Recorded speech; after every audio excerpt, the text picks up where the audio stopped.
আসসালামু আলাইকুম রহমতুল্লাহ। শৌখিন উদ্যোক্তা চ্যানেল থেকে আপনাদের স্বাগতম।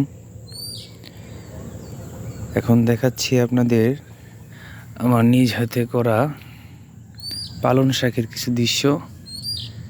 আজকে কিছু পালং শাক উঠানো হয়েছে, বালতিতে রাখা আছে। বেশ কিছুদিন পূর্বে এখানে 20-30 টাকার মিচি সম্ভবত ফালানো হয়। তারপর নিয়মিত পানি দেওয়ার ফলে মাশাআল্লাহ কয়েকদিন যাবৎ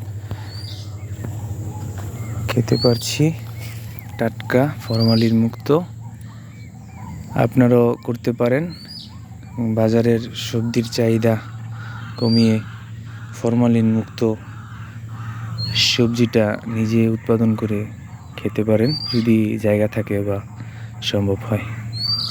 আল্লাহ হাফেজ।